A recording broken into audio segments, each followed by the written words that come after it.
A little girl arrives at the mansion of the wealthiest man in town and says, "You're the one my mother told me to find."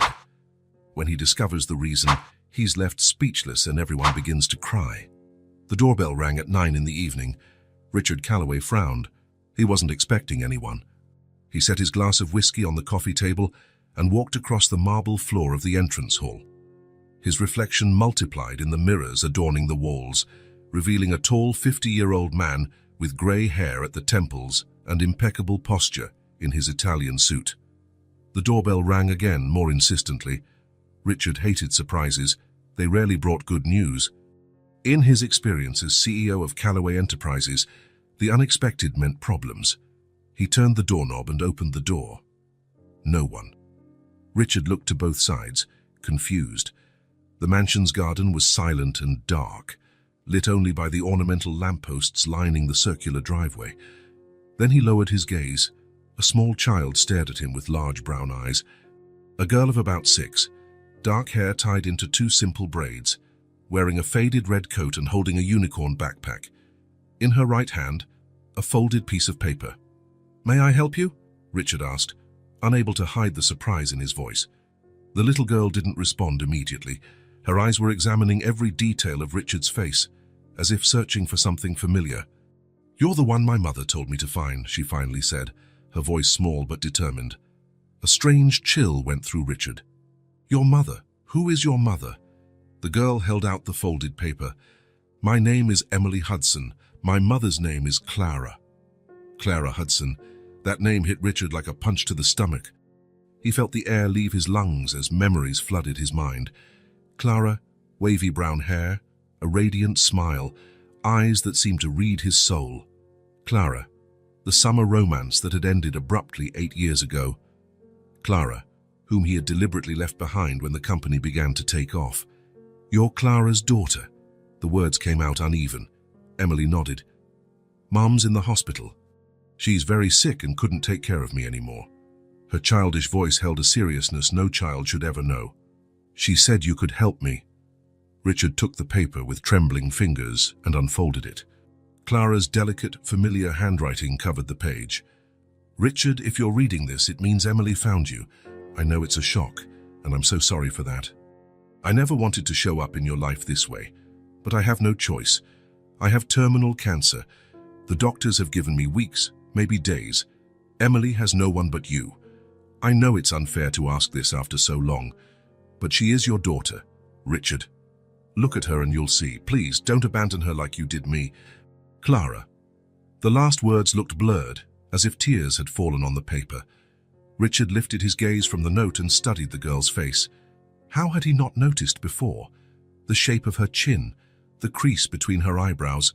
They were identical to his. "Come in," he said, stepping aside, his mind still processing the impact of the revelation.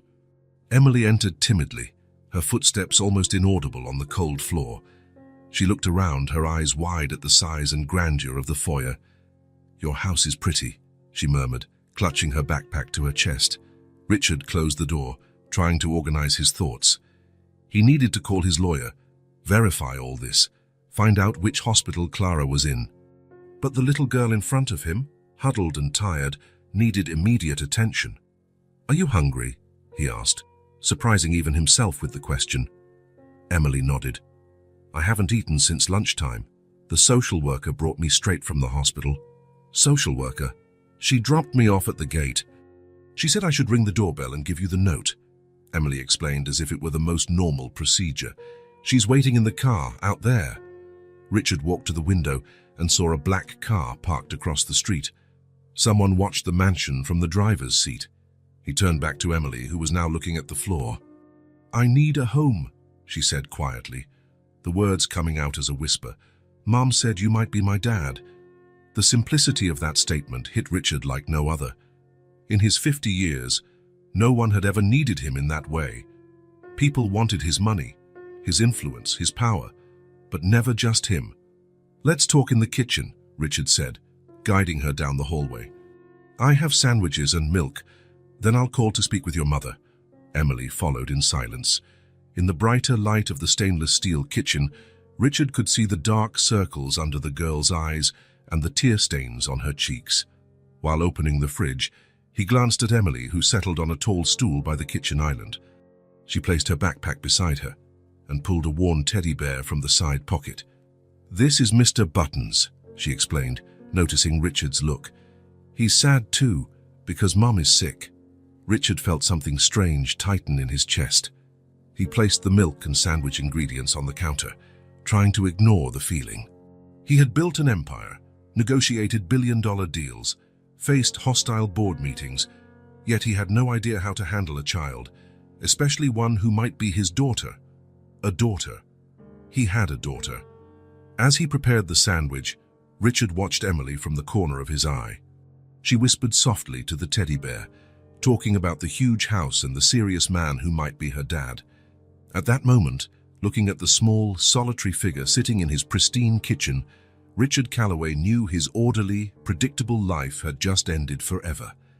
The Metropolitan Hospital was a labyrinth of white hallways and harsh lighting. Richard hated hospitals.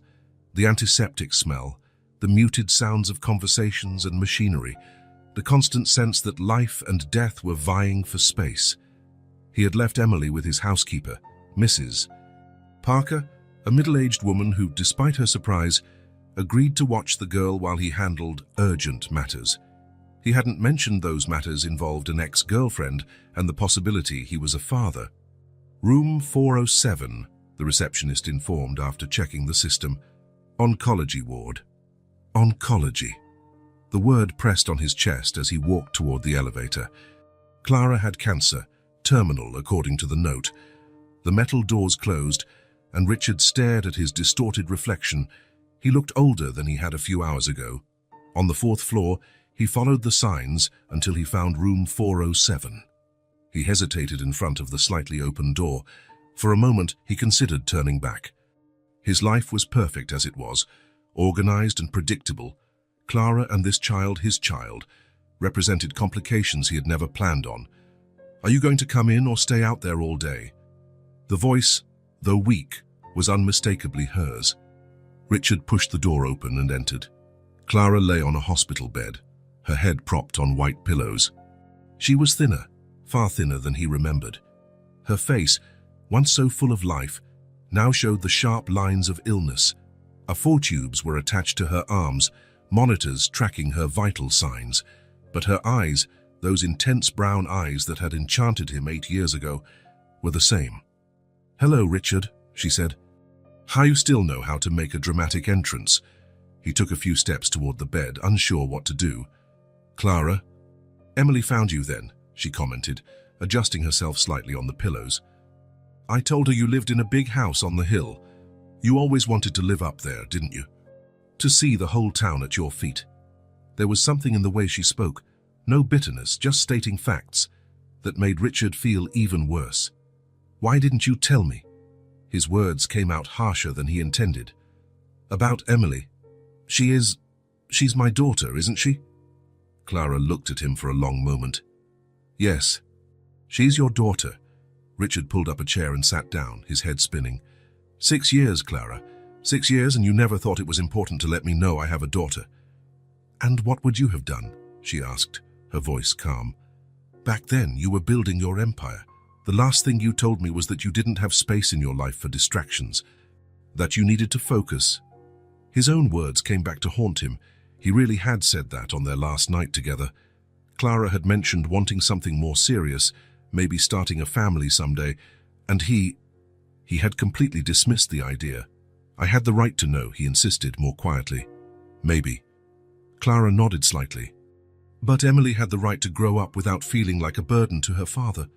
Silence fell between them. Outside in the hallway, doctors and nurses walked by, the hospital's routine unshaken. "I never wanted to interfere in your life, Richard," Clara continued after a moment. "I managed to raise Emily on my own. She's a wonderful girl, smart, strong, stubborn like you." A small smile appeared on her pale lips. "But now?" "How long?" Richard asked, looking at the monitors, unable to meet Clara's eyes directly. "Weeks, maybe less." Clara took a deep breath, a painful effort. "I tried every treatment. They worked for a while, but the cancer came back aggressively. Now it's just waiting." Richard felt something hot and wet on his cheeks. He touched his face, surprised to find he was crying. He couldn't remember the last time he had cried, perhaps at his father's funeral, more than 20 years ago. "Why now, Clara? Why come to me now?" Clara held out her hand, frail and pale, and Richard took it instinctively. Her skin felt cold. "Because Emily will need someone when I'm gone. She has no one else, Richard. My parents passed away. I have no siblings. The few close friends I have can't take on a child." "And you thought I could," he whispered. "Clara, I don't know how to be a father. I barely know how to talk to a child." Clara squeezed his hand gently. "Because I knew you weren't ready to be a father, but now Emily needs you." Something in those simple words hit him deeply. It wasn't about being ready. It was about need, the need of a child who hadn't asked to be born, who hadn't asked to lose her mother. "I should be mad at you," Richard said, wiping the tears with his suit sleeve, "for hiding this from me for so long." "You have every right to be," Clara agreed, "but don't let that anger affect how you see Emily. She's not responsible for the decisions we made." Richard nodded slowly. "What do I do now?" "Spend time with her," Clara suggested. "Get to know your daughter. She's extraordinary, Richard. Then decide. I know I'm asking a lot, but I need to know she'll have a home when I'm gone."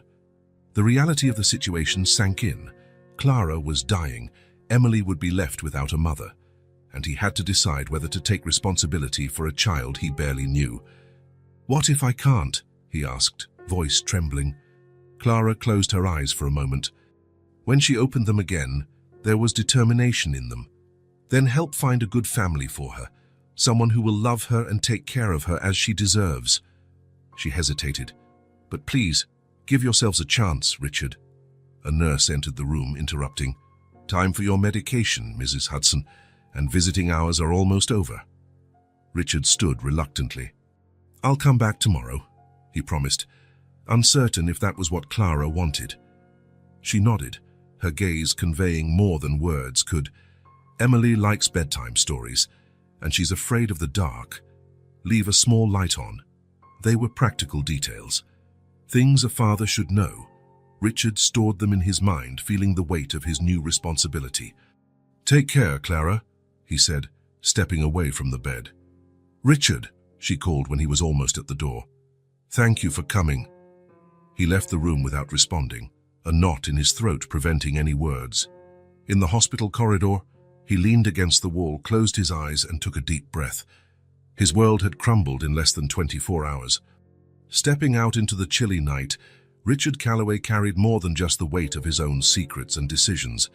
He carried the future of a child, his child, and had no idea what to do next. Richard stared at the ceiling of his bedroom, lying in a king-size bed that now felt far too big. The digital clock on the nightstand read 5:17 a.m. He hadn't managed more than 3 hours of sleep. His mind crowded with thoughts of Clara dying in a hospital bed and of the little girl sleeping in the guest room across the hall. His daughter. The word still sounded strange in his mind. He got up, knowing he wouldn't fall back asleep. He put on a robe over his pajamas and walked quietly down the hall. He stopped in front of the door where Emily slept, hesitating. He opened it a crack, just enough to see the small shape under the covers. Emily slept clutching the worn teddy bear, her face serene, unaware of the chaos her arrival had brought to Richard's life. He closed the door and went down to the kitchen, where he made strong coffee. 2 hours later, he heard light footsteps on the stairs. Emily appeared in the kitchen doorway, still in pajamas, her hair messy, holding the teddy bear firmly in one hand. "Good morning," she said, rubbing her eyes. "Can I have some milk?" "Of course," Richard replied awkwardly, standing up. He poured her a glass of milk, feeling strangely formal. "Did you sleep well?" Emily nodded, sitting down at the kitchen table. "The bed is big and soft, but I left the lamp on. Is that okay?" "That's fine," he assured her. There was an awkward silence. Richard had never felt so uneasy in his own home. "Do you want cereal?" "Sure." Emily looked around the kitchen. "Your house is so clean. It looks like a house from a magazine." Richard gave a slight smile. "Mrs. Parker keeps everything in order." "Who's Mrs. Parker?" My housekeeper. She comes every day except Sundays. Emily sipped her milk, leaving a white line above her lips. Our house is small. It only has 2 bedrooms and a living room, but Mom lets me draw on the fridge. She paused.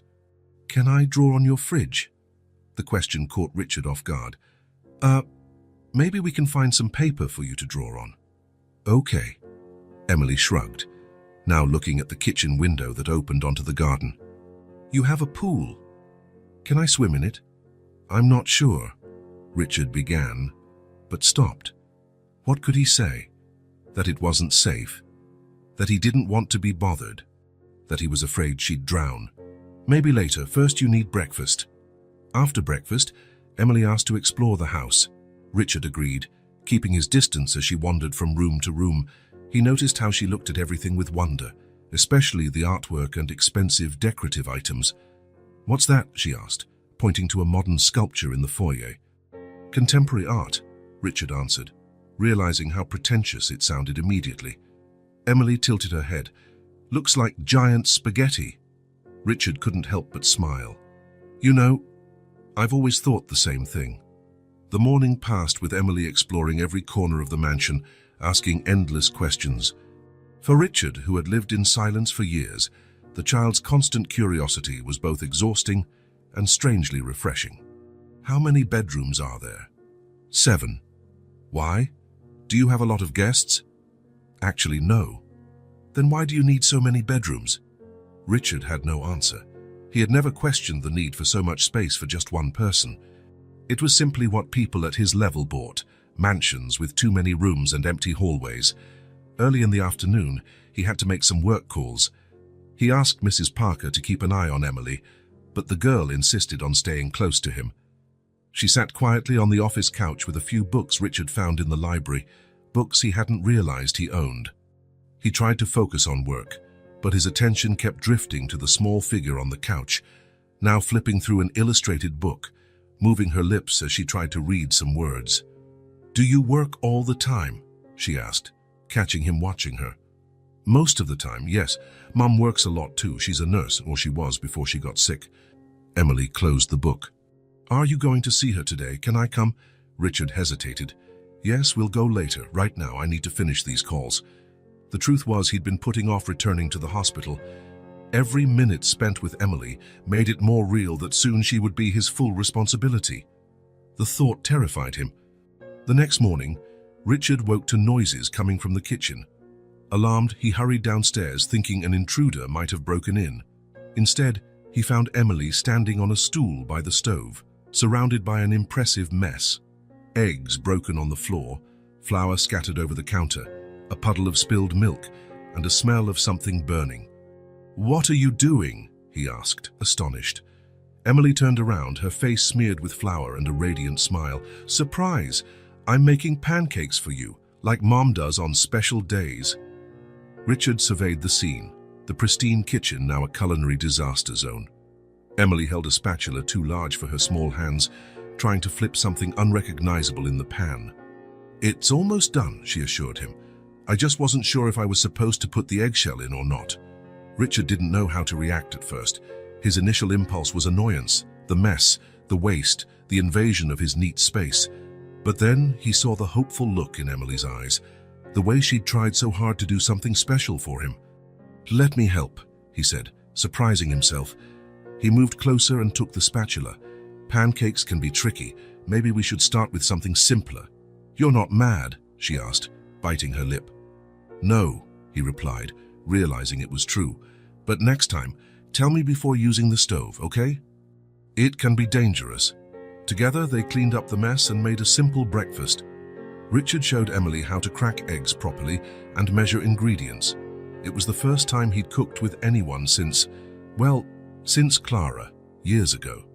While they ate, Richard watched Emily devour her scrambled eggs enthusiastically. Why do you live alone in such a big house? She asked suddenly. The question, innocent and direct as only a child can ask, caught Richard off guard. I like having space, he replied, realizing how empty it sounded. Emily chewed thoughtfully. But isn't it sad? Mum says people shouldn't be alone. That's why we have neighbors and friends." Richard didn't know how to respond. Instead, he gathered the empty plates and took them to the sink. "Let's get dressed," he said. "We're going to see your mom today. Remember?" Emily nodded happily, hopping down from her chair. Before leaving the kitchen, she stopped and looked at Richard. "Thanks for helping me with breakfast." That was fun. It was such a simple comment, but it affected Richard in an unexpected way. When was the last time anyone had found his company fun? When was the last time he'd had fun doing something so simple as making breakfast? As Emily ran off to get dressed, Richard remained in the kitchen, reflecting on how a 6-year-old was slowly finding cracks in a wall he'd spent decades building. Richard sat on the back patio of his mansion, watching Emily play in the garden. Mrs. Parker had found an old ball in storage, and now the girl ran across the perfectly manicured lawn, chasing it with the boundless energy only children have. A week had passed since Emily had shown up at his door. A week of daily hospital visits, quiet dinners and small discoveries about his daughter, like the fact that she hated carrots, loved adventure stories, and talked to her teddy bear as if it were a real person. Richard sipped his whiskey, letting his mind drift to the past. 8 years earlier, when he met Clara, she had been working at the university hospital where Richard was admitted after a collapse from exhaustion. At the time, he was busy turning the mid-sized company he had inherited from his father into an international conglomerate, 18-hour workdays, 7 days a week. Clara was the nurse on the night shift. "You need to learn to slow down," she had said, checking his vitals. "Otherwise, you'll be back here with something worse than exhaustion." He recalled feeling irritated by her directness. People usually didn't confront him, but Clara Hudson wasn't intimidated by titles or bank balances. She treated him as she would any other patient, with professional firmness and genuine compassion. On the 3rd night of his hospital stay, they talked for hours. Clara had finished her shift but stopped by his room before leaving. Richard learned she had majored in literature before becoming a nurse, that she loved old jazz, and that her laughter seemed to light up the entire room. When he was discharged, he asked her out to dinner. To his surprise, she declined. "I don't date my patients," she explained. "It's a rule of mine." "What about ex-patients?" he asked, with a smile he rarely showed. Clara considered it for a moment. "Call me in 2 weeks. If you still want to take me to dinner, we'll talk." He called exactly 2 weeks later, and 2 weeks after that, he took her to the best restaurant in town. But Clara seemed uncomfortable with the formal setting and the exorbitant prices. On their second date, she picked the venue, a small jazz club downtown where the musicians played just a few feet from the tables. The summer passed like a dream. Clara made him laugh, challenged him, pulled him out of his comfort zone. With her, Richard was not the CEO of Callaway Enterprises, not the business mogul featured in financial magazines. He was simply Richard, a man discovering at 42 that perhaps there was more to life than quarterly reports and corporate takeovers. But then autumn arrived, along with a business opportunity that required all his attention, a merger that could triple the company's value. Clara began to notice the missed calls, the last-minute cancelled dinners, the distant look in Richard's eyes even when they were together. "You're always somewhere else," she said one October evening, as he checked his email for the 5th time during dinner. "Physically here, but mentally there." Richard put his phone aside. "It's temporary. The merger is at a critical stage. Everything in your life is temporary, Richard, except your work." She didn't speak angrily. She merely sounded resigned, as if she had finally accepted a truth she had been trying to deny.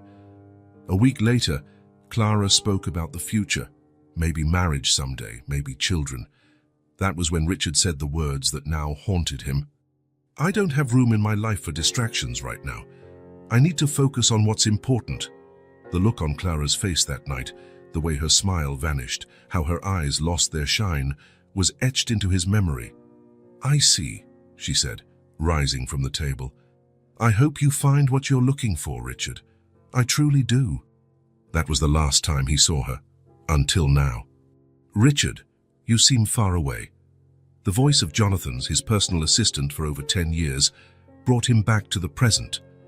The younger man had just arrived, carrying a folder of documents. Richard nodded toward the chair beside him. Just remembering a few things. Jonathan sat down, throwing a quick glance at Emily in the garden. The results are in, he said, handing Richard an envelope. Richard took the envelope but didn't open it immediately.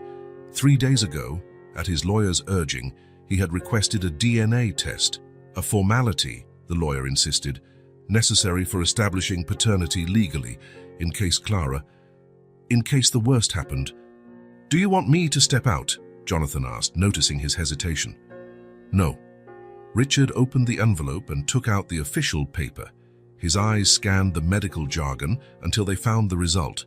The probability of paternity was 99.98%. Emily was, without a doubt, his biological daughter. Richard closed his eyes for a moment, letting the information settle. He already knew, of course. He only had to look at Emily to see the similarities, not just physical, but the way she furrowed her brow when focused, the slight tilt of her head when intrigued. "Is it the expected result?" Jonathan asked carefully. "Yes." Richard put the paper back in the envelope. "She's my daughter." Jonathan nodded, unsurprised. He knew Richard well enough to expect him to take responsibility. "The lawyer is preparing the guardianship documents," Jonathan continued. "Given Ms. Hudson's condition, the process will be expedited." "But," he hesitated, clearly uncomfortable. "But what?" "He mentioned that you have options. The law doesn't force a father to take custody if he doesn't feel prepared. There are alternatives." Richard looked at Emily, who was now lying on the grass and staring at the clouds.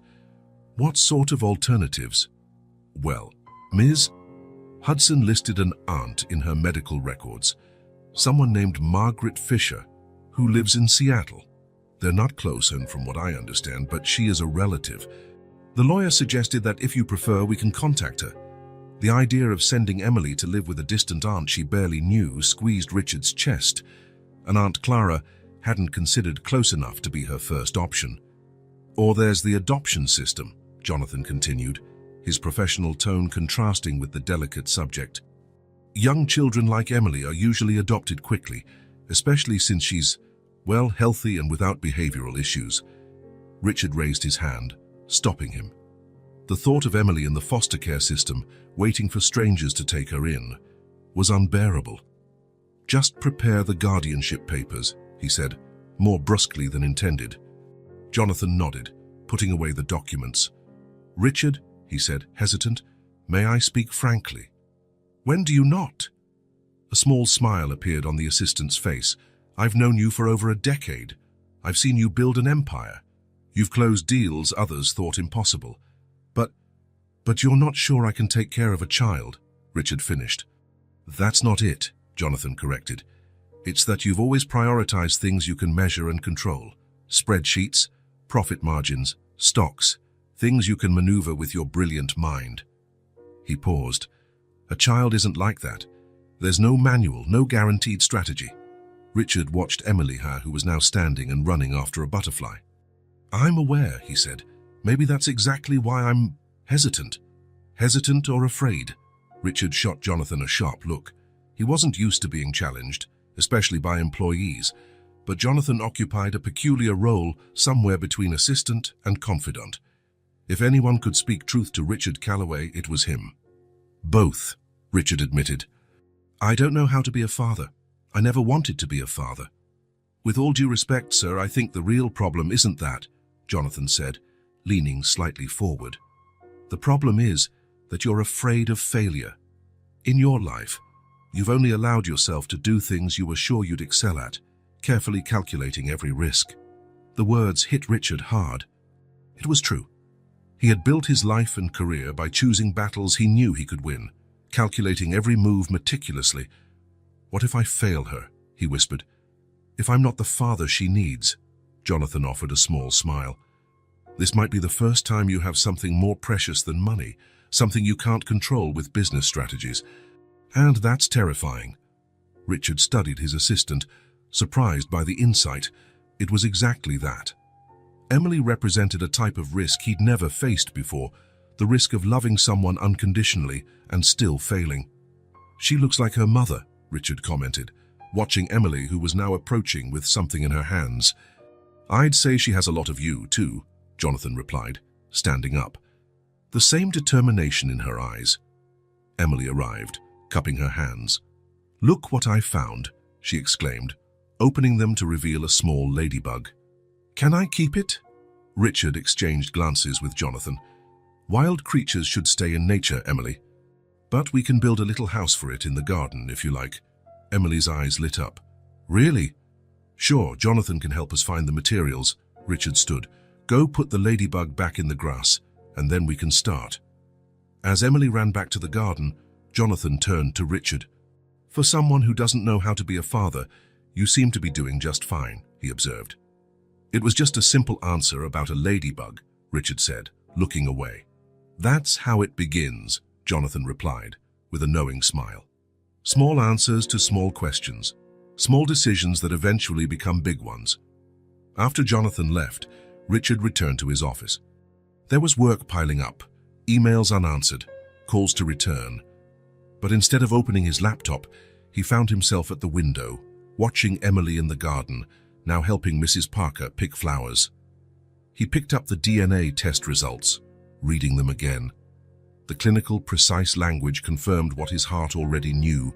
Emily was his daughter, his blood, his responsibility. Richard remembered his own father, a distant man, always busy, rarely present at important events, a man who showed love by providing material comforts but never time or attention. Richard had vowed to be different if he ever had children. Then he decided never to have them, avoiding the risk of becoming like his father. But now fate was giving him a choice. He could send Emily to live with a distant aunt, a stranger who shared only Clara's last name.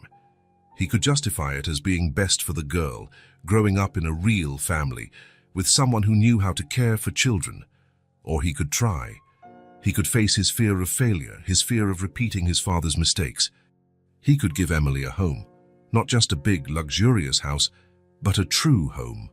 Richard put the test results in his drawer and looked at the photo on his desk, a framed picture of him receiving a Business Person of the Year award 2 years prior. In the photo, he wore the practiced smile he reserved for public occasions, holding a crystal trophy that now collected dust on some shelf. Next to that formal photo, there was now a brightly colored, crooked drawing Emily had made the previous night. "Me and you," read the childlike handwriting, showing 2 stick figures, one large, one small, holding hands. Richard ran his fingertips over the drawing, feeling an unnamed emotion. In the garden, Emily laughed at something Mrs. Parker said. Her laughter drifted through the open window, light, clear, unburdened. So much like Clara's laugh. Maybe Jonathan was right. Maybe, for the first time in his life, Richard Calloway had found something truly precious, something money couldn't buy or power couldn't control. Something that required not his sharp mind or fierce determination, but his heart. Something more valuable than money. The unmistakable smell of hospital antiseptic filled Richard's nostrils as soon as the automatic doors opened. Emily gripped his hand tightly, hugging her teddy bear to her chest with the other arm. She wore a blue dress Mrs. Parker had bought the day before, and her hair was tied in a simple braid. "Remember what we talked about?" Richard asked, lowering himself to her eye level. Emily nodded. "That Mom is very weak and needs peace and quiet." "That's right. And we can't stay long because she needs to rest." The girl looked down the white hallway, her small face suddenly serious. "She's going to get better, isn't she?" Richard felt a lump in his throat. The doctors had been clear on the last visit. Clara was deteriorating rapidly. The cancer had spread to her liver, and her body was no longer responding to treatments. It was a matter of days, maybe a week. "Let's hope so," he said, unable to lie outright but also lacking the courage to tell the whole truth. In the elevator, Emily was quiet, shifting slightly on her heels. Since Richard brought her to his home 2 weeks ago, she'd asked about her mother every day. Even with frequent hospital visits, Emily missed Clara intensely. Richard wondered what would happen to her when Clara was gone. How do you explain to a 6-year-old that her mother would never come home? How do you comfort her through a grief he himself had never truly experienced? The door to room 407 was ajar. Richard knocked softly before entering. Emily almost hiding behind him. "Clara, can we come in?" A weak voice answered from inside. "Sure, come in." Richard pushed the door open, and the antiseptic smell grew stronger. Clara was lying in the hospital bed, even thinner than the week before. Her face had taken on a yellowish tone, and although her eyes were still alert, they were sunken in deep circles. An IV bag was connected to her arm, monitors beeping at an irregular pace that hardly felt comforting. "Hi," Clara said, trying to smile. Her gaze shifted past Richard and landed on Emily, who remained partly hidden behind him. "Hey, Princess." "Mom!" Emily let go of Richard's hand and ran to the bed, stopping only when the nurse made a discreet gesture. "Watch the tubes, sweetie," the nurse said gently. "You can hug your mum, but be careful." Emily nodded solemnly and approached the bed with measured steps. Clara opened her arms, and the girl leaned in for a careful hug. "I've missed you so much," Clara murmured, kissing the top of Emily's head. "Me too, Mom. Why can't you just get better so we can go home?" Clara glanced at Richard, who stepped closer to the bed. "The nurse will get you a stool to sit on, Emily," he said, "so you can stay close to your mum." The nurse nodded and left the room, returning moments later with a small stool that she placed beside the bed. Emily climbed onto it, placing Mr. Buttons on the covers. "I brought Mr. Buttons to keep you company," Emily explained. "He missed you too." Clara smiled and touched the worn teddy bear. "Thank you, sweetie. He'll help me feel better." Richard stepped back a bit, giving mother and daughter some space. Clara listened attentively as Emily talked about the new house, the big garden, the pool she still hadn't used, and how Mrs. Parker made really good pancakes, but not as good as hers. "Is Richard nice?" Clara asked, glancing briefly at him. Emily thought for a second. "He's quiet, but he helped me build a house for a ladybug in the garden, and he didn't get mad when I spilled juice on the rug." Clara laughed softly, though it seemed to cost her effort. "That's good." Richard noticed how different she was from the vibrant woman he had known years ago.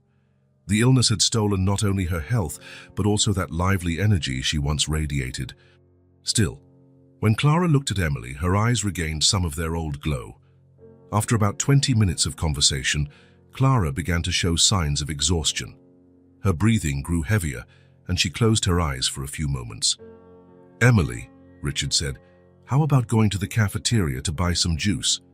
Your mother and I need to talk for a bit." The girl looked uncertainly from Richard to Clara. "It's all right," Clara assured her. "Come back in a few minutes with your juice, and we'll finish our talk." Emily agreed reluctantly. Richard called a nurse's aide in the hallway and asked her to escort the girl to the cafeteria. When they were alone, he moved closer to the bed. "How are you feeling?" he asked, knowing it was a silly question but not sure what else to say. "I've been better," Clara answered, with a ghost of her old sarcasm. "The doctors are kind, but I know my time is running out." Richard sat in the chair beside her bed. "Don't say that. We have to be realistic, Richard, for Emily." Clara paused, breathing with difficulty. "Have you decided what you're going to do?" He knew exactly what she meant. "Yes, I'll take care of her." Clara's face lit up with relief and hope. "Are you sure? I don't want you to feel obligated." "It's not an obligation," he replied, surprised to realize it was the truth. "She's my daughter." Clara held out her hand and Richard took it, her skin cold and fragile as paper. "You were always determined once you made up your mind," she said. "That was one of the things that attracted me to you. That absolute certainty, that confidence." She gave a sad smile. "Even when you decided to leave me behind." Richard lowered his eyes. "Clara, No," she interrupted. "This isn't the time for regrets or apologies. The past is done. What matters now is the future. Emily's future." Clara squeezed his hand softly. "You know she can be difficult sometimes, right? Stubborn as a mule. When she sets her mind on something, there's no changing it." "Like her mother," Richard observed. "Like her father," Clara corrected with a small smile. "She also has nightmares, not too often, but when she does, they're intense. Leaving a small light on helps." Richard nodded, making a mental note. "She loves music too. She's been taking piano lessons for a year. Her teacher says she has talent." "I have a piano at home," Richard said. I haven't played for years, but we can find her a teacher. Clara looked pleased, then her face turned serious.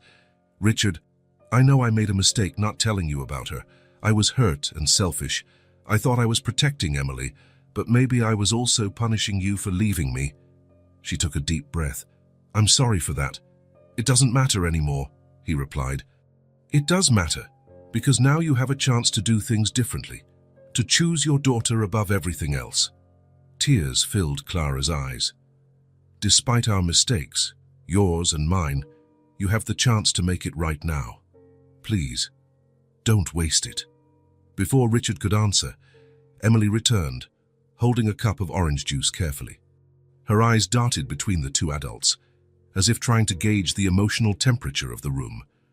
Mum, when are you coming back home? She asked, approaching the bed again. Clara inhaled, trying not to show how much that question hurt. I don't know, sweetheart. The doctors are trying to help me get better, but it's complicated.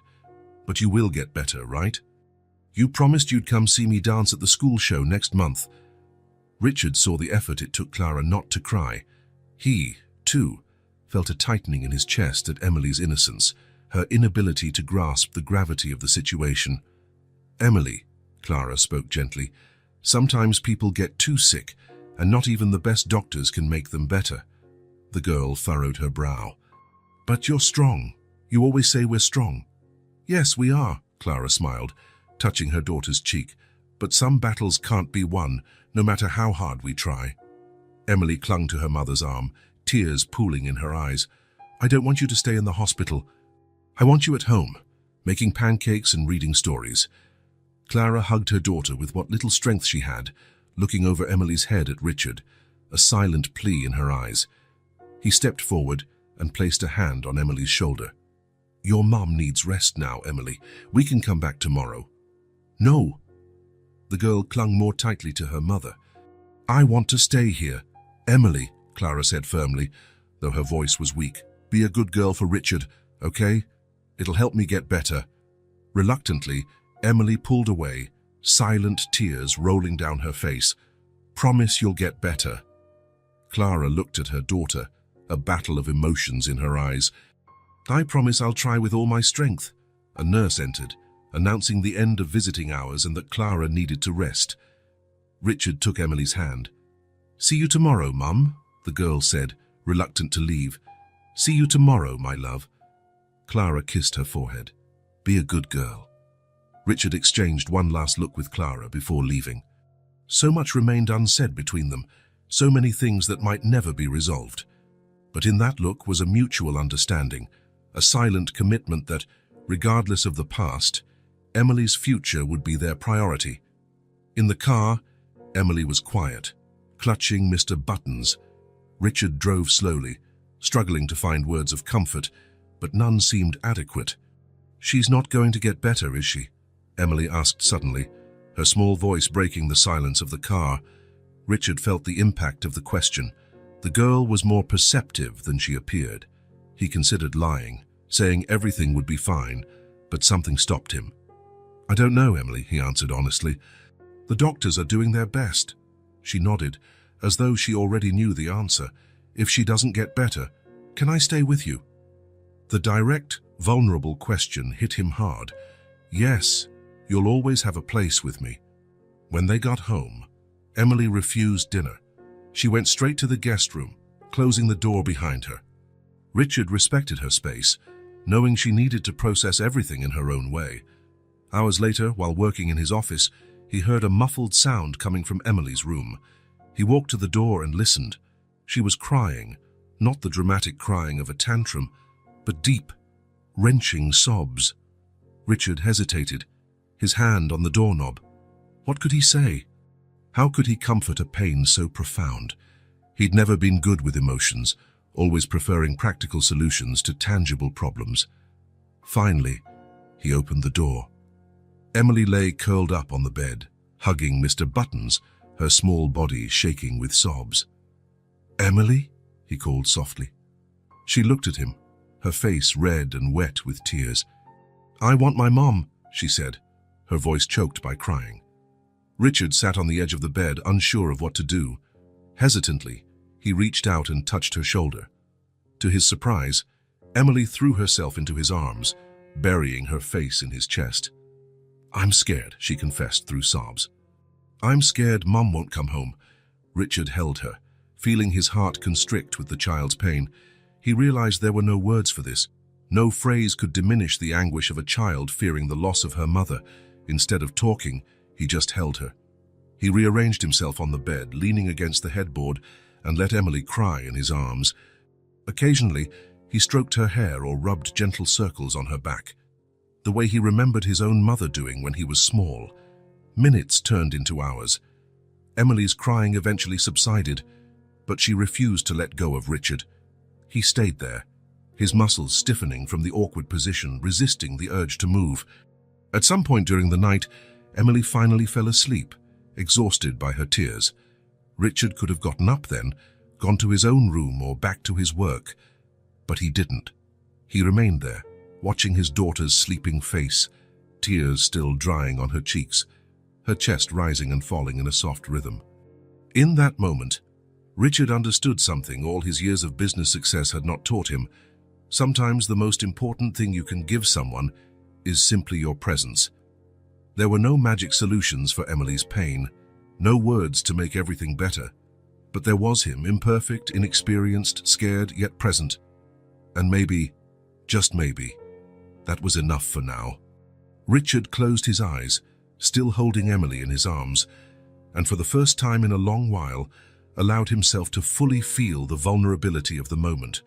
Tomorrow would bring new challenges, difficult decisions, the relentless reality of Clara's illness.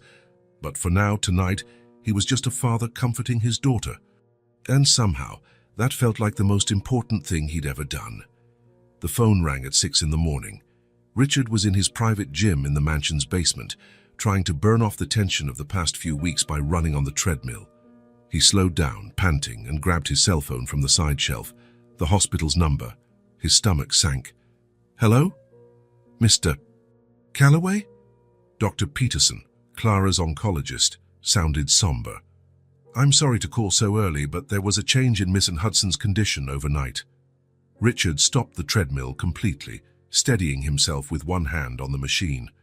"What happened?" "She experienced kidney failure. We managed to stabilize her, but..." The doctor paused almost imperceptibly. "It's not a good sign. Her body is starting to shut down." "How long?" The question came out in a whisper. "It's hard to say, but I'd guess we're talking about days, not weeks. She's conscious now and asked to see you. Specifically, she asked you to bring Emily." Richard closed his eyes for a moment. "We'll be there in an hour." He hung up, standing motionless for a few seconds, sweat still dripping down his face. In recent days, Emily had regained a bit of energy. They had established a routine, breakfast together. Then Mrs. Parker would take her on short outings while Richard worked, a hospital visit in the afternoon, dinner, and a bedtime story. The girl still had sad moments, but she seemed to be adjusting. Now he had to tell her mother was getting worse, that the end was near. Richard climbed the stairs slowly, each step heavy.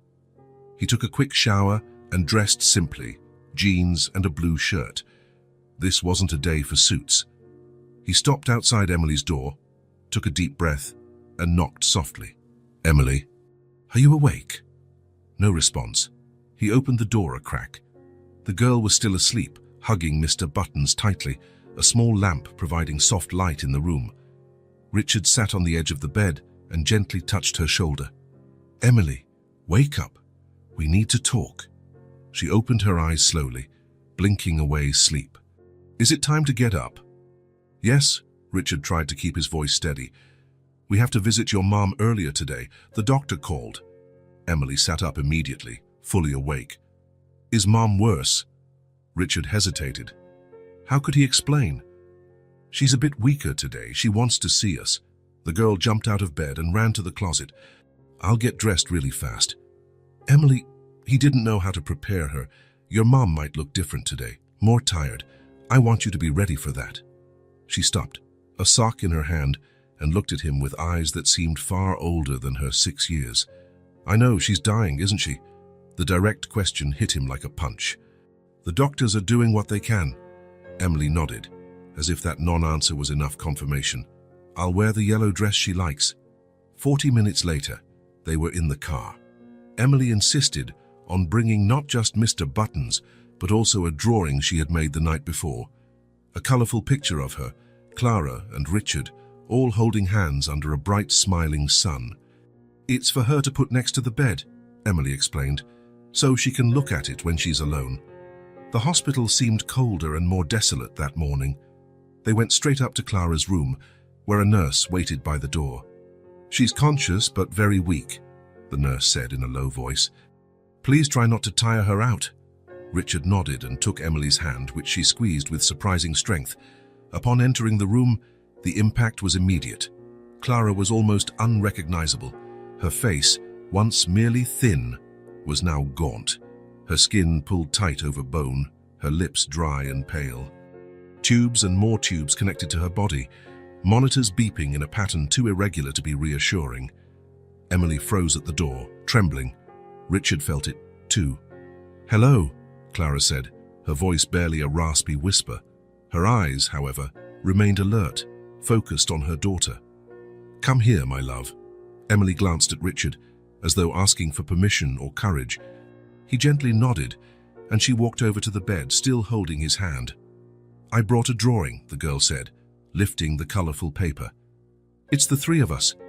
Clara managed a faint smile, though the effort seemed enormous. It's lovely. Will you put it where I can see it? Richard took the drawing and propped it on the bedside table, making sure it was visible to Clara.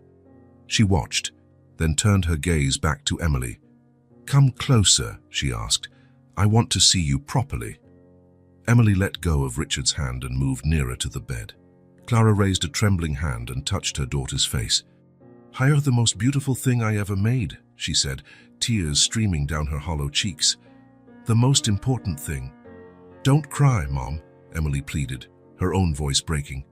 It'll be okay. Clara looked at Richard, who now stood at Emily's side. You're in good hands, sweetheart. Richard will take care of you. But I want you, Emily insisted, her voice tinged with growing desperation. I want you to get better and come home. Clara closed her eyes for a moment, breathing heavily. Richard placed a hand on Emily's shoulder, worrying she was pushing her mother too far. But Clara opened her eyes again, determined to continue. Emily, remember the story I used to read to you? About the star that goes to live in the sky? The girl nodded, tears now rolling down her little face. Sometimes the people we love have to go live in the sky too. But they still watch over us from up there, protecting us, loving us. I don't want you to go to the sky, Emily sobbed, clinging to Clara's hand. I want you to stay here with me. I want that too, Clara whispered, her voice nearly inaudible. More than anything in the world, but we don't always get to choose, my love. She looked at Richard, her eyes conveying a silent request. He stepped forward and gently began to pull Emily away from the bed. We should let your mom rest a bit, okay? We can go get some juice and come back later. No, Emily clung to the bed. I don't want to leave. It's okay, Clara said. Let her stay. Richard hesitated, but agreed. Clara motioned for him to come closer. I want to talk to you too, she said so quietly he had to lean in. Emily, sweetheart, can you show Mr. Buttons the drawing by the window? Just for a moment. Emily nodded reluctantly and moved away a few steps with her teddy bear. Clara held Richard's hand with surprising strength. She's going to need you so much, she whispered. In the coming days, in the coming weeks, in the coming years. I'll be there, he promised. I'll do my best. I know you will. You've always done the best you could, Richard. Even when you left us, she gave a sad smile. There's a box in my apartment among my things, a blue box with important documents. There's something in there for you. Clara, don't talk like I'm dying, Richard, she said bluntly, silencing him. We both know it. And there are things you need to know, things you should have known years ago. In the box. She looked over at Emily, who was showing every detail of the drawing to her teddy bear. Promise you won't pull away from her after I'm gone. She'll try to push you away. She'll be angry. She'll hurt. Please promise you won't give up on her. I promise, Richard said, holding her hand with both of his. Clara nodded, appearing satisfied. Then she closed her eyes. "I'm so tired." "Rest," he whispered. "We'll come back later." "Richard." Her voice was barely a breath now. "In another life, you and I would have worked out." He felt tears burn his eyes. "Yes, we would have." Clara drifted into sleep, exhausted by the effort of speaking. Richard stayed by her side for a few more minutes, just holding her hand, while Emily quietly approached and rested her head on his arm. "She'll be sleeping a lot today," he explained softly. "We'll come back later." Emily nodded without protesting. As they left the room, she turned back for one last look at her mother. In the hallway, they ran into Dr. Peterson, who gave Richard a significant look. "May I speak with you in private?" Richard asked Emily to wait with a nurse, then followed the doctor into a small consultation room. "Mr. Calloway, I think it's important to be candid. Ms. Hudson is in the terminal stage. The cancer has spread to multiple organs, and now with kidney failure." He paused. "We're providing comfort, but there's nothing more medically we can do." Richard nodded, the reality settling in completely. "How long?" "Days, maybe just hours." He felt a chill wash over his body. "Is she in pain?" "We're managing it. She'll gradually become sleepier until she simply doesn't wake up."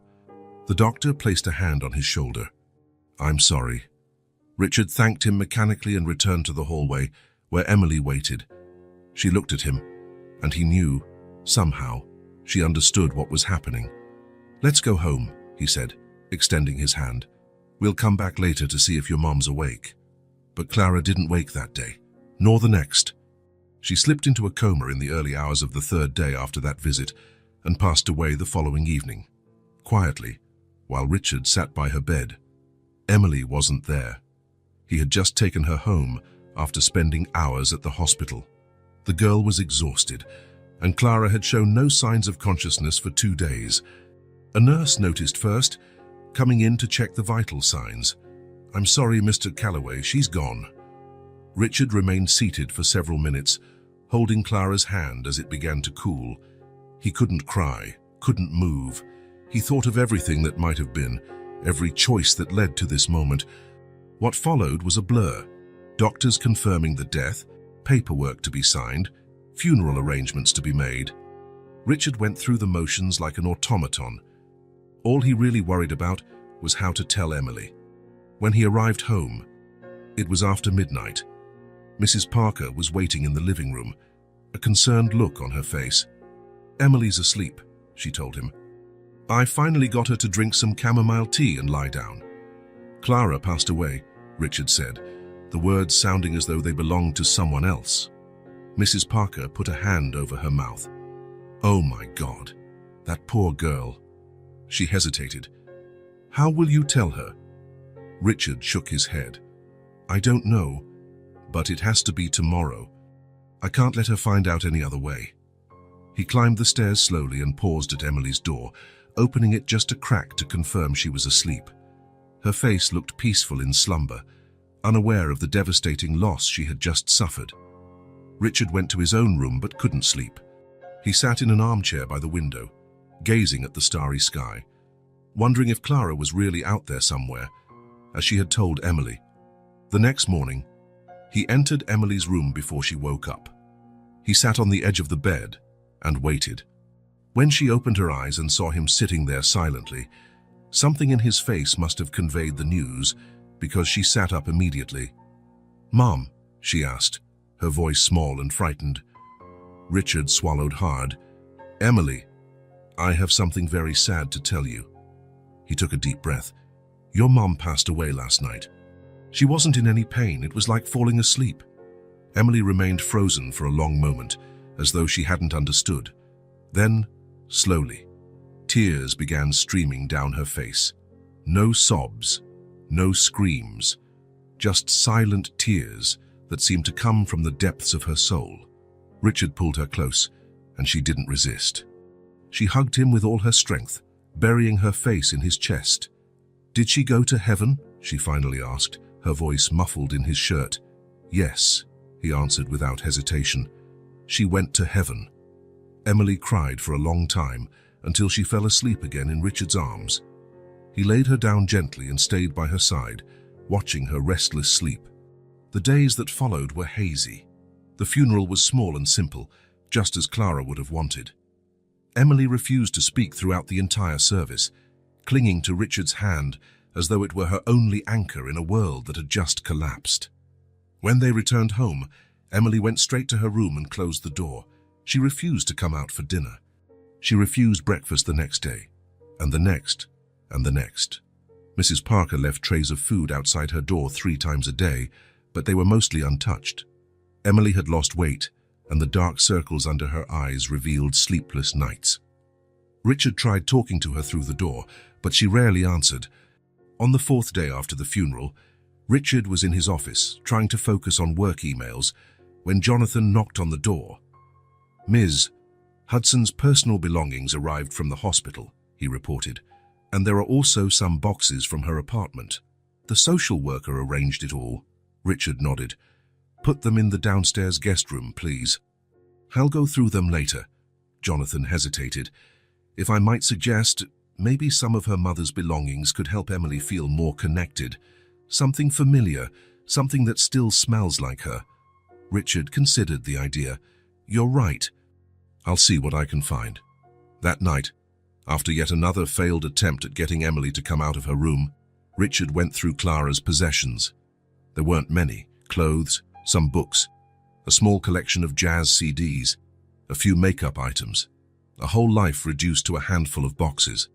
In a blue document box, he found what Clara had mentioned: Emily's birth certificate, medical records, insurance documents, and an envelope, yellowed with age, bearing his name in Clara's elegant handwriting. Richard sat on the edge of the guest bed and opened the envelope carefully.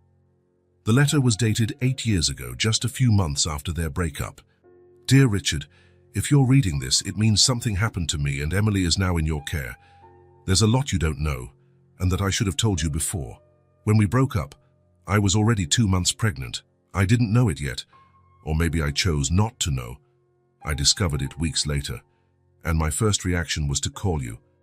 I even dialed your number but hung up before you could answer. It wasn't out of pride or anger, though I was hurt by the end of our relationship. It was because, that same week, I had an unexpected visitor, your mother, Eleanor. She came to my apartment one afternoon. She said she knew about us, that she'd always known. She said you were about to close the biggest opportunity of your life with the merger, and that any complication could ruin everything. I didn't mention the pregnancy. I was still in shock from the discovery.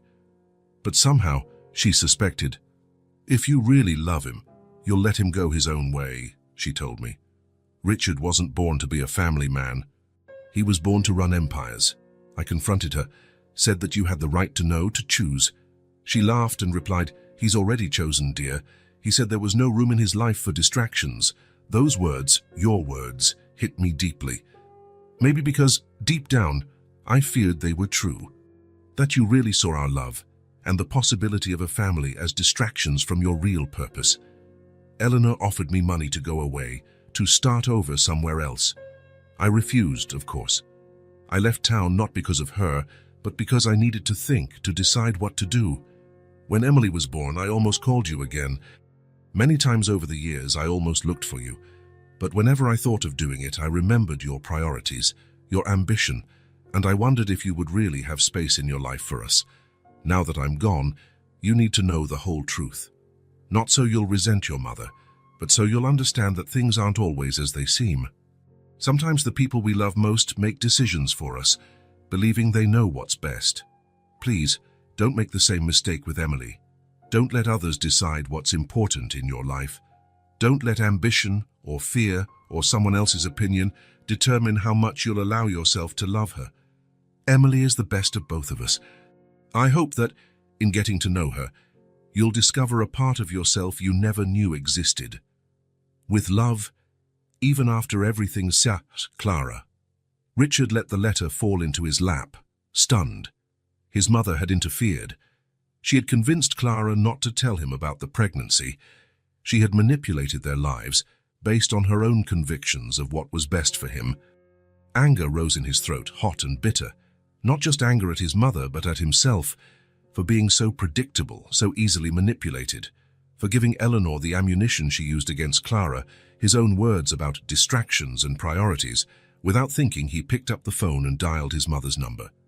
Though it was late, she answered on the third ring. "Richard, is something wrong?" "You knew about Clara," he said without preamble. "You knew she was pregnant." The silence on the other end was confession enough. "Richard, You convinced her not to tell me, to stay away." Eleanor sighed.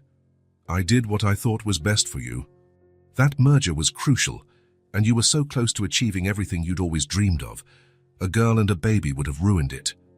"It wasn't your decision to make." Richard's voice rose, and he struggled to keep it down, mindful that Emily could hear. "It was my life, my choice." "You'd already chosen," Eleanor responded coldly. "Or are you going to tell me you would have given it all up for her? Abandoned your dreams for a nurse and an unplanned baby?" Richard stood up, gripping the phone so tightly his fingers hurt. "I'll never know, will I? Because you made that decision for me." "I did what a mother does," Eleanor insisted. "I protected your future." "No, Mom, you destroyed my family. And now I have a 6-year-old daughter who just lost her mother, and I barely know her." Another long silence. "I'm sorry you're angry," Eleanor finally said, "but in time, you'll see I did the best for everyone." Richard shook his head, even though she couldn't see him. "No, Mom. You did what was most convenient for you and your idea of what my life should be." He took a deep breath. "Don't call me for a while. I need to figure out how to be a father, and I don't need your version of it." He hung up before she could reply. He sat back down, the letter still on his lap, his head spinning with revelations and lost possibilities. His life could have been completely different. He could have been there for Clara's pregnancy, seen Emily's birth, witnessed her first steps and first words. He could have built a family instead of just an empire. Or maybe his mother was right. Maybe he would have chosen ambition anyway. Maybe he would have become an absent father, always too busy, always mentally elsewhere. Richard looked toward the door, thinking of Emily isolated in her room, buried in her grief. He thought of Clara, how she'd raised an incredible child on her own, even knowing she might not live to see her grow up. In that moment, Richard Calloway understood he faced a crucial choice. He could follow the path his mother had laid out for him, prioritizing business, success, recognition, or he could choose a different path, one where Emily came first, where he learned how to be the father she deserved. He rose, placed Clara's letter carefully aside, and picked up one of her coats, a soft wool garment that still held her scent. With it over his arm, he climbed the stairs toward Emily's room. It was time to truly be a father. 3 weeks had passed since Clara's funeral, and Emily's condition worsened daily. She rarely left her room, and when she did, it was only for the bathroom or to grab something from the kitchen late at night, hoping not to be seen. Richard watched helplessly as his daughter suffered silently. Mrs. Parker continued leaving trays of food by Emily's door 3 times a day, but most returned barely touched. Emily had lost weight, and the circles under her eyes betrayed sleepless nights. "I'm worried, Mr. Calloway," Mrs. Parker said one morning, collecting yet another untouched breakfast tray. She only ate half a slice of toast and drank a bit of milk. That's not healthy for a growing child. Richard ran a hand through his hair, exhausted. He hadn't slept well since Clara's death, torn between work, piling up, and constant concern for Emily. "I've tried everything," he replied, "talking through the door, offering presents, suggesting outings. She just won't answer or says she wants to be alone. Perhaps we need professional help," the housekeeper suggested. "A child psychologist." Richard nodded. "I've made an appointment for next week, but how will I take her if she refuses to leave her room?" That afternoon, he tried again. He knocked softly on Emily's door. "Emily, may I come in? I just want to talk for a bit." Silence. "I brought that adventure book you liked. We could read it together." "I want to be alone," came the weak reply. "Emily, you need to eat properly. Mrs. Parker is worried. I'm worried. I'm not hungry." Richard leaned his forehead against the door, frustrated. He had faced impossible negotiations, convinced skeptical investors, overcome corporate crises, but he couldn't get a 6-year-old to open a door. "Emily, please, go away." The rejection hurt, even though he knew it wasn't personal. Emily was grieving. She'd lost the most important person in her life. Yet every refusal, every locked door, made Richard question if he was doing enough, if he'd ever truly connect with his daughter. The following night, after another failed attempt at communication, Richard sat in his office, reviewing Emily's guardianship papers. Legally, she was his responsibility now, but being a father was more than a legal document. It was about being there, building trust, giving love. He thought of Clara's letter, his mother's interference, the opportunities lost. He thought of Emily, alone in her room, clutching that worn teddy bear, crying for a mother who would never return. An idea came to him. Nothing big, just a small gesture, but maybe a start. Richard took a notepad and wrote a simple message. "I'm here if you need to talk, or just to not be alone. Richard." He folded the paper and slipped it under Emily's door. He didn't expect an answer and got none. But the next day, the note was gone from the floor. He kept sending notes, small messages, clumsy drawings. He was never good at art. Quotes from books Emily liked. Sometimes he wrote about his own day, trivial things like burning breakfast or spotting a strange bird in the garden. A week passed in this one-way communication.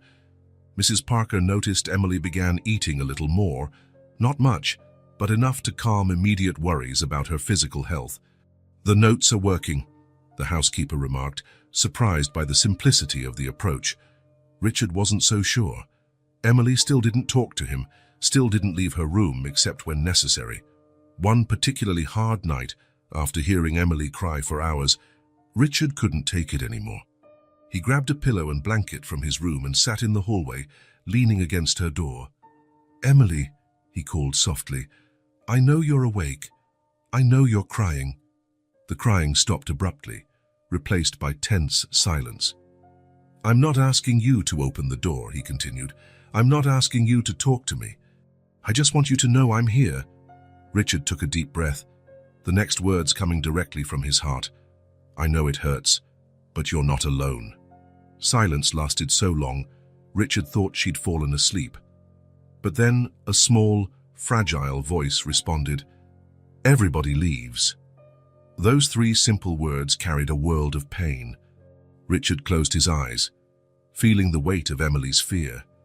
"I'm not going to leave," he promised. "Mum said she wasn't leaving either," Emily answered, her voice trembling with tears. "She promised she'd get better." Richard felt tears sting his eyes. How could he explain to a child that some promises, no matter how sincere, can't be kept? "Your mum fought so hard to stay with you," he said softly. "She didn't want to go. The illness took her, not a choice. What if you get sick too?" The question was thick with fear. "Emily, I can't promise nothing bad will ever happen. That would be a lie. But I can promise that as long as it's up to me, I'll be by your side. And I'm not sick, I'm healthy and strong." No response, just the muffled sound of crying on the other side of the door. "I'm going to stay out here tonight," Richard said, "in case you need anything." He settled on the hard floor, leaning against the wall. It wasn't comfortable, but it didn't matter. What mattered was that Emily knew he was there, that she wasn't alone. Richard woke hours later with a stiff neck and aching back. Morning light filtered through the hallway windows. He stretched, looking at Emily's door, still shut. Standing up with difficulty, he headed to his room for a quick shower before work. When he came back to the hallway, he noticed something different. Emily's door was slightly ajar. Not by much, just a crack, but it was the first time in weeks it wasn't sealed tight. Richard felt a spark of hope, but resisted the urge to enter. Emily was setting the pace, and he had to respect that. In the days that followed, Richard continued slipping notes under the door, along with small gifts. A new book, a piece of chocolate, a flower from the garden. Emily's door remained ajar, though she still rarely came out. Then, on a Sunday afternoon, Richard was walking past the corridor when he heard a sound from her room, a muffled sob that broke his heart. Without hesitating, he knocked softly. "Emily, may I come in?" To his surprise, a quiet reply came. "You can." Richard pushed the door open carefully. The room was dim, the curtains drawn against the daylight. Emily sat on the bed, surrounded by photographs spread across the blanket. She clutched a large photo album against her chest, her face red and streaked with tears. "I found this among Mom's things," she said, pointing to the album.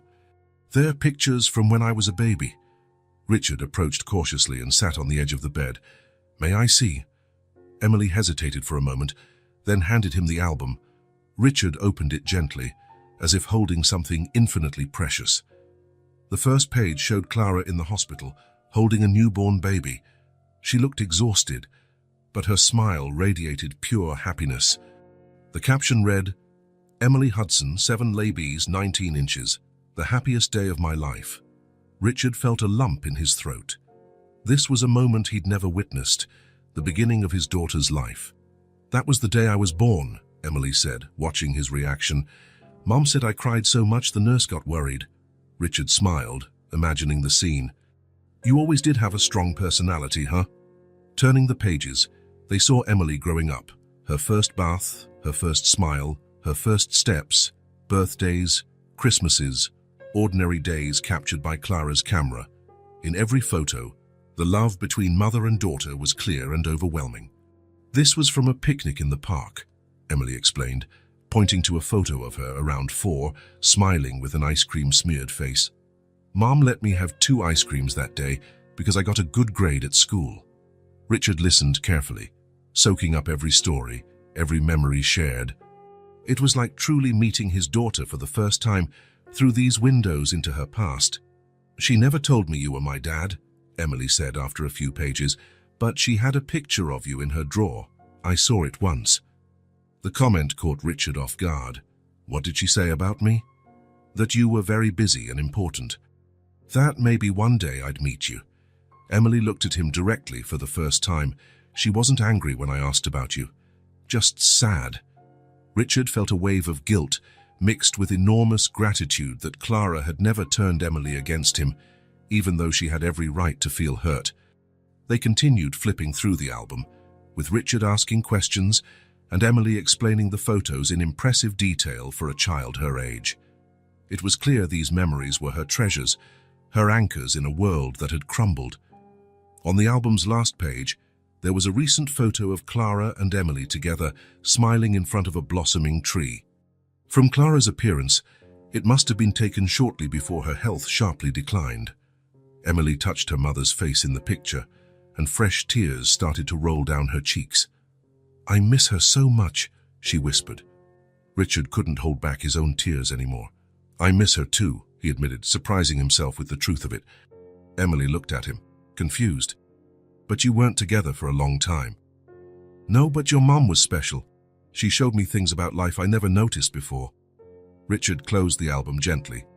"And she gave me you, even though I only found out now." He moved closer on the bed and looked into Emily's eyes, so much like his own. "Emily, I know we're still getting to know each other. We're still learning how to be a family, but there's one thing I want you to know for certain." He took a deep breath, opening his heart as never before. "You are my daughter, and I'm never going to leave you alone again." Emily's face transformed, surprise, relief, and hope all at once. For a moment, she just stared at him, as though testing the honesty of his words. Then suddenly, she threw herself into his arms. "Promise?" she asked, her voice muffled against his chest. "I promise," Richard replied, holding her tight. "With all my heart." Emily pulled back slightly to look at him, and for the first time in weeks, a small smile appeared on her face. "Mum would like to know we're together now," she said. "I'm sure she would," Richard agreed, feeling an unexpected peace.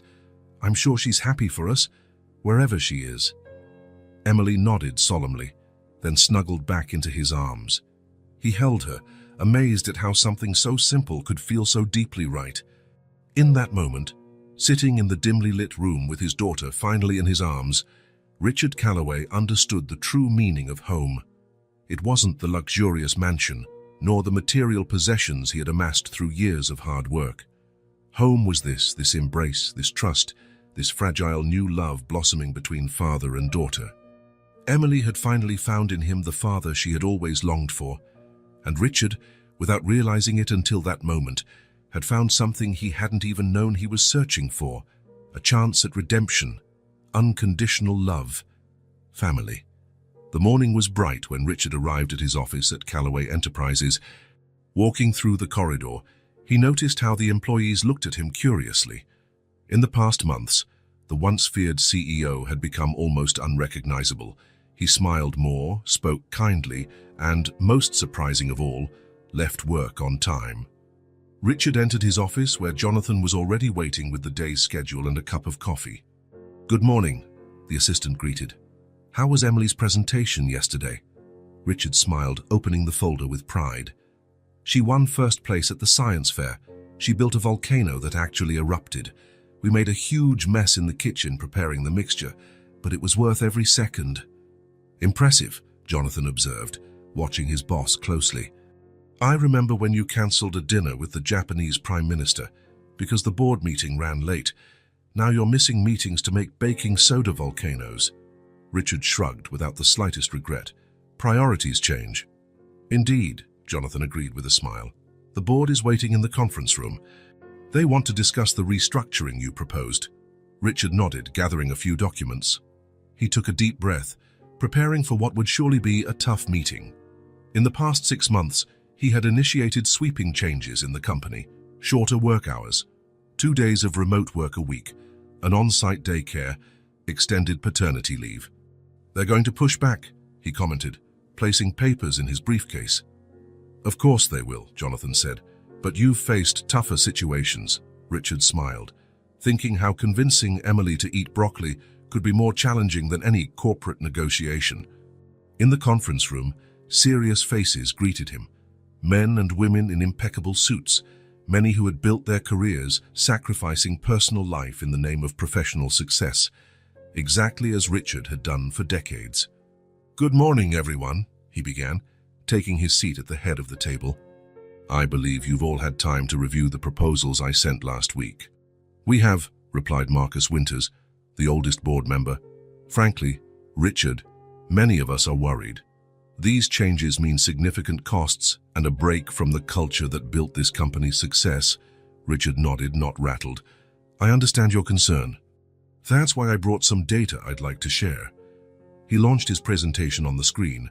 Graphs showed that companies with similar policies had higher employee retention, lower turnover, and, surprisingly, increased productivity in the long run. "I'm not proposing these changes purely out of idealism," he explained. "This is a strategic business decision. Our company has always stood out for innovation, and that requires motivated, well-rested, happy people." Marcus still seemed unconvinced. "Richard, you've always been the first to arrive and the last to leave. You built this empire working 7 days a week, and now you want everyone leaving at 5? Richard glanced discreetly at the clock. It was 10:30 a.m. In 3 hours, he needed to leave to pick up Emily from school and take her to piano class. "Marcus, you have children, right?" The man looked surprised by the question. "3. They're all adults now. When was the last time you watched one of their school performances or took them to the park on a weekday?" Marcus frowned. "That's irrelevant. My wife took care of that. I was building their future."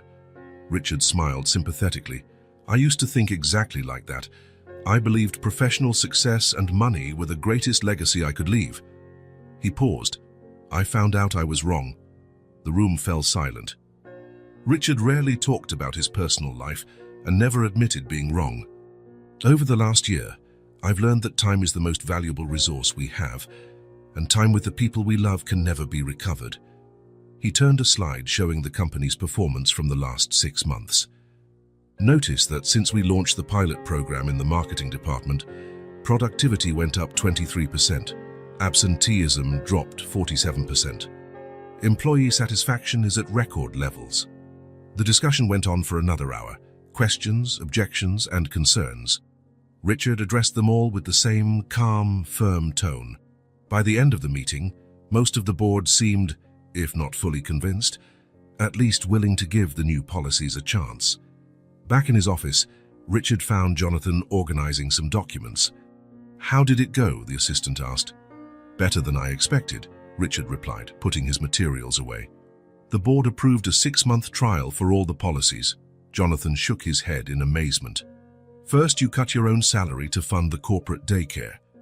Then you practically force the executives to take vacations. You're unrecognizable. The phrase made Richard pause to reflect. It was true. A year ago, his life revolved exclusively around work. Success was measured in profits, acquisitions, and magazine headlines. His apartment had been merely a place to sleep between workdays. Now his definition of success had changed completely. He felt happy when Emily brought home a drawing from school. He felt accomplished when they finished a puzzle together. His proudest recent moment was when her teacher said Emily seemed more cheerful and outgoing. "Maybe I am unrecognizable," he admitted. "But I'm finally recognizing myself for who I really am." "Well," Jonathan said, checking the time, "if you want to pick Emily up on time, you should leave in 15 minutes. Traffic is bad today." Richard smiled, grateful for the reminder. "I'll finish signing these documents and head out in 10. As he signed the last few papers, Richard thought about how his life had changed since Emily's arrival. The mansion, once silent and spotless, now had fingerprints on the walls, occasional toys lying around and laughter echoing in the corridors. He had turned one of the guest rooms into an art studio for Emily after discovering her talent for drawing. The piano, once only decorative, was now played regularly during her twice-weekly lessons. Richard left the office at the exact time he had planned, leaving behind 3 meetings Jonathan would have to reschedule. In the past, that would have been unthinkable. Now it was the new normal. In the car on his way to the school, he remembered Emily that morning sitting at the breakfast table, animatedly explaining a book they were reading in her literature class. Her eyes sparkled with excitement, and he found himself hanging on every word, every gesture. How had he lived so long without this joy? Arriving at the school, he parked and waited in the designated area for parents. Right at 2 in the afternoon, the bell rang, and kids poured out in loud groups. Richard spotted Emily immediately, wearing the red jacket they'd bought together at the mall. Her hair in 2 braids courtesy of Mrs. Parker, who had become a sort of grandmother figure to her. "Dad!" Emily shouted when she saw him running over. "Dad." The word still felt both strange and wonderful. Initially, she'd called him Richard, then alternated between the two, until one day it naturally became just Dad. "How was your day?" he asked, crouching to hug her. "Amazing. We got first place in the science fair. My teacher said our volcano was the best she's ever seen. And guess what? Joe invited me to his birthday party next Saturday. Can I go?" Richard smiled at the avalanche of information. "Of course you can. We'll pick out a nice gift for him." On the way to her piano lesson, Emily chatted on about her day gym class, the new girl who'd come from another country and didn't speak the language well, the homework on the solar system. Richard listened attentively, asking questions, laughing at the funny stories, showing genuine interest. It was something he had learned in recent months, how to truly listen, to be present in the moment. Before, even in rare social moments, his mind had always been elsewhere, on some work problem or business strategy. After dropping her off at piano class, Richard used the free hour to go to the mall. Emily had been wanting a book about a girl traveling through space in search of her missing father. The irony wasn't lost on him. A year had passed since Clara's death, a year of transformations, discoveries, challenges, and unexpected joys. Emily's grief still surfaced now and then. She had days when she'd go quiet, looking at photos of her mom, or nights when she woke up from a nightmare. But the sharp pain had turned into something more manageable, a longing that coexisted with the happiness of the present. For Richard, this year had been an awakening. He'd discovered abilities he never knew he had. Patience in teaching Emily to ride a bike, creativity in making up bedtime stories, strength to stay calm during tantrums, tenderness to dry tears after nightmares. When he returned to pick Emily up from her lesson, he found her chatting happily with her teacher, Mrs. Blackwell, an older woman with nimble hands and a gentle smile. "Mr. Calloway," the teacher greeted. "Emily is making remarkable progress. She has a great ear and a lot of dedication." Richard felt that flush of paternal pride that still surprised him with its intensity. "She practices every day without me having to remind her. Music was important to my mom," Emily explained, gathering her sheet music. When I play, I feel like she's listening. Richard and Mrs. Blackwell exchanged understanding glances. The teacher knew Emily's situation and often served as additional emotional support. On the drive home, Emily asked to stop by the park. It was their Friday tradition, an hour at the playground before heading back to the mansion. Richard, who once counted every minute of his day, now cherished this unplanned time, watching Emily run, swing, and make new friends with an ease only children possess. While she played on the slide, he received a call from his mother. After their argument about Clara, they'd gone months without speaking. The reconciliation had been slow and was still ongoing, but Eleanor was trying to connect with her granddaughter and respect Richard's decisions. I just wanted to confirm Sunday lunch, she said. I'm making that chocolate cake Emily liked last time. We'll be there, Richard confirmed. Emily's excited to show you the new trick she taught the stray dog we adopted.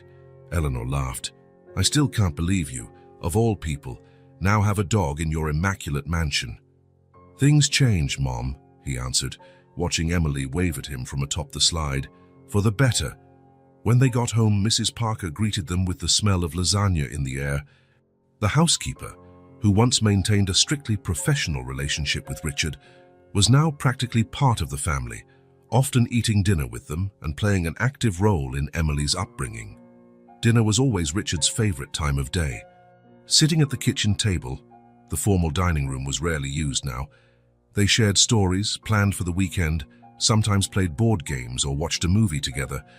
That particular evening, after Mrs. Parker said goodnight and went to her room, Richard and Emily stayed in the living room. She was drawing while he reviewed a few reports. Dad? Emily called, looking up from her sketch. Yes? Tomorrow marks 1 year since Mom went to heaven. Richard set the papers aside immediately. Yes, it does. Do you want to do something special to remember her? Emily thought for a moment. Could we go to the botanical gardens? She loved flowers. Of course we can. We'll take a picnic. Emily smiled, returning to her drawing. Richard watched her quietly, struck by her resilience, her ability to honor the sadness without being consumed by it. Later, as he tucked her into bed, Emily asked him to share a story about her mother. How did you two meet? She asked, snuggling under the covers. Richard sat on the edge of the bed and recounted the hospital story, how Clara had challenged him when no one else dared, how she laughed at his jokes even when they weren't funny, how she saw beauty in things he'd never noticed. She knew you'd be a good dad, he finished, even when I didn't know it myself. Emily yawned. And she was right. As Richard stood to leave, Emily caught his hand. Sometimes I get sad because I miss Mom, she said softly, but I'm also happy I have you now. A lump formed in his throat. I'm happy I have you too, Emily. More than you can imagine. She squeezed his hand and looked at him with serious eyes. Now I'm sure you're the best daddy in the world. Richard felt tears burn his eyes. He leaned down and kissed her forehead. And you're the best daughter anyone could wish for. Good night, my love. Good night, Dad, she replied, her eyes already drifting shut. Richard turned off the main light, leaving only the small lamp on, and gently closed the door. In the hallway, he leaned against the wall for a moment, overwhelmed by an emotion so intense he could barely contain it. 1 year ago, he was Richard Calloway, feared CEO, business magnate, a solitary man in an empty mansion. Today, he was simply Dad, and he realized it was the most important title he had ever held. As he walked to his own bedroom, Richard thought of Clara and all she had given him, even after she was gone.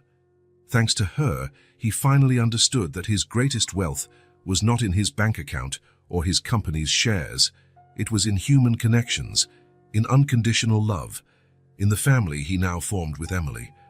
Perhaps, he thought, that was what Clara had always tried to show him, that life, with all its complications, uncertainties and challenges, was infinitely richer when shared with the people we love. Richard Calloway fell asleep that night with a smile on his face, a man completely different from the one who had opened the door for a little unexpected visitor a year ago. A man made whole at last,